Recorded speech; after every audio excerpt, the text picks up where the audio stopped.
Hello, good evening. Welcome back to today's online class. I am Radhika, your politics teacher.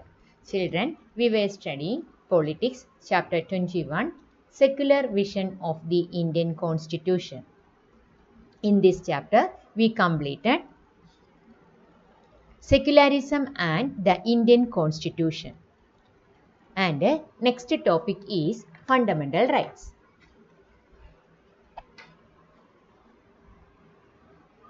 The fundamental rights enshrined in the Indian Constitution are a right to equality, a right to freedom, right against exploitation, right to freedom of religion, cultural and educational rights, right to constitutional remedies. From this right, we completed right to equality. Then today's your topic is right to freedom. Freedom is a basic human right. Everyone knows this. Freedom is a basic human right. And it is a very significant element of democracy. Freedom is a basic human right and that freedom is very important element of democracy. Okay, for democracy, freedom is very important. And right to freedom guarantees 6 basic freedoms. Right to freedom guarantees how many basic freedoms? 6 basic freedoms. And these 6 basic freedoms are enshrined in Article 19 to 22 of the Constitution. In the Constitution, from Article 19 to 22, we can see that 6 basic freedoms. Freedom is a basic human right. It is a very significant element of democracy. And a right to freedom guarantees 6 basic freedoms. And that 6 basic freedoms are enshrined in Articles 19 to 22 of the Constitution. The right to protection of life and personal liberty. A right to protection of life and personal liberty cannot be suspended even during the proclamation of an emergency. In a certain situation, the government will declare emergency. On that time, the fundamental right, complete fundamental right will suspended for certain days. But right to protection of life and personal liberty cannot be suspended during that emergency time. During the emergency time, right to protection of life and personal liberty cannot be suspended. Okay, children, freedom is a basic human right and it is a very significant element of democracy and freedom of right guarantees how many basic freedoms? Yeah, guarantees 6 basic freedoms. Let's see. That is 6 basic freedoms. First one, freedom of speech and expression. That means the citizen have a right to express and speak out their own feelings. This is called freedom of speech and expression. Next, freedom to assemble peacefully without arms. That means the citizen have a right to gather together. Assemble means gather together.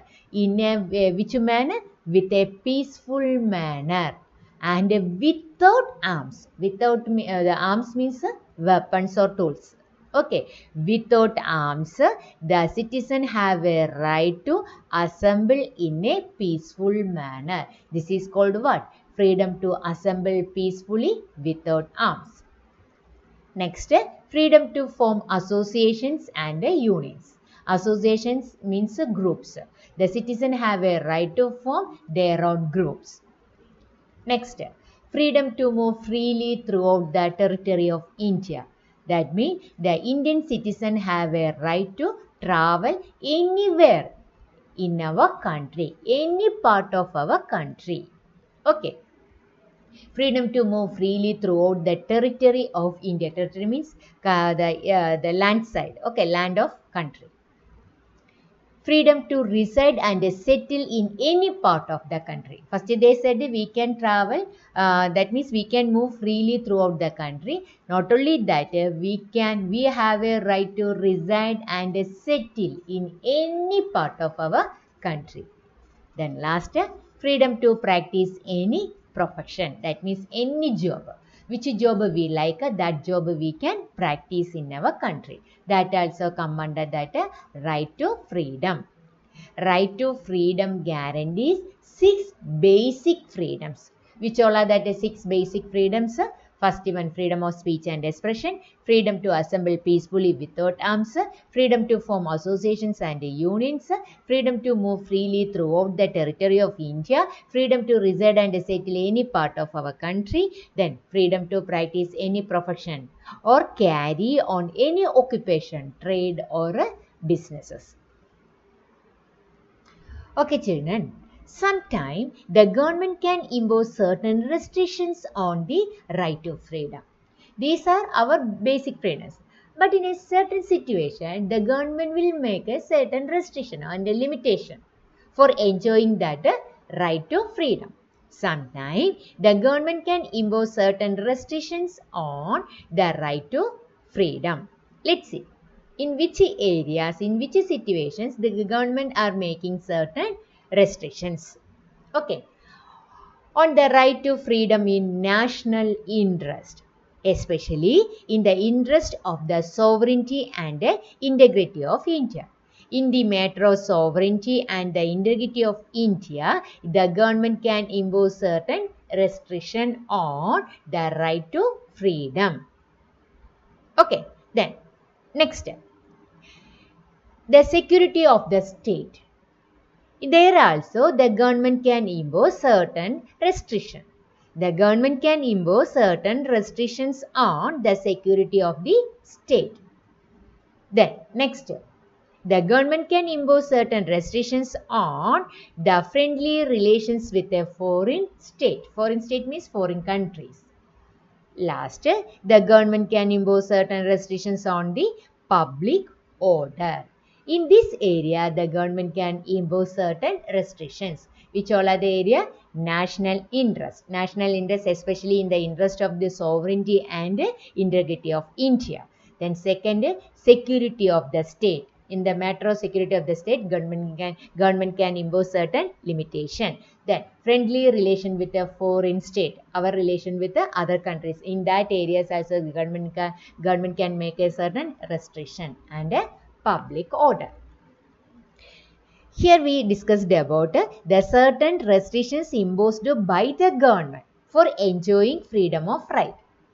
At the same time, the right to freedom also includes some important limitations upon the government.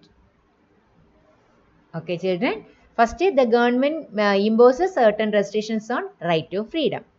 And the right to freedom also includes some important limitations upon the government. That means the government should obey that.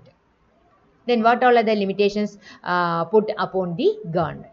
First, no person can be deprived of his or her personal liberty. The government can't deny the personal liberty of other people. The government have no right to violate the personal liberty of other people. Okay. The next, a person who is arrested will have to be told the reason for such arrest. If the government, that means if police are arresting a person, the police should say in what purpose, what is the case, and why that police is arresting that such a person. That is, they should explain. A person who is arrested will have to be told the reason for such arrest. Then, arrested citizen must be brought before the nearest magistrate within 24 hours. That means within a day, the person should be present in front of the court. Magistrate means court. In front of the court or in front of the magistrate. Only that within that 24 hours, the police can keep a person under their custody up to within that 24 hours. Within that 24 hours, that arrested person should present in front of the magistrate. If arrested, the person has a right to defend himself or herself, consulting and engaging a lawyer. And the arrested person have a right to appoint a lawyer for defending that person. Okay, if arrested, the person has a right to defend himself or herself by or with the help of a lawyer. Okay, these are the limitations upon government. Okay, children, today we discussed about a second right, that is right to freedom. And a right to freedom guarantees how many basic freedoms? Yeah, the right to freedom guarantees 6 basic freedoms.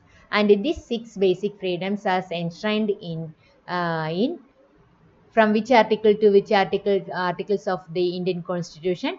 Article 19 to 22. Then, which are that 6 basic freedoms? Freedom of speech and expression, freedom to assemble peacefully without arms, freedom to form associations and unions, freedom to move freely throughout the territory of India, freedom to reside and settle any part of the country, freedom to practice any professions or to carry on any occupation, trade or business. Sometimes the government can impose certain restrictions on the right to freedom in national interest, especially in the interest of the sovereignty and the integrity of India. Then second, the security of the state. And third, friendly relations with the foreign states. And fourth, public order. The right to freedom also includes some important limitations upon the government. That is, no person can be deprived of his or her personal liberty or his or her life except according to procedures established by law. A person who is arrested will have to be told the reason for such arrest. The arrested citizen must be brought before the nearest magistrate within 24 hours of his or her arrest. If arrested, the person has the right to defend himself or herself by consulting and engaging a lawyer. Clear, children? Okay, I am going to stop here. See you next time. Thank you.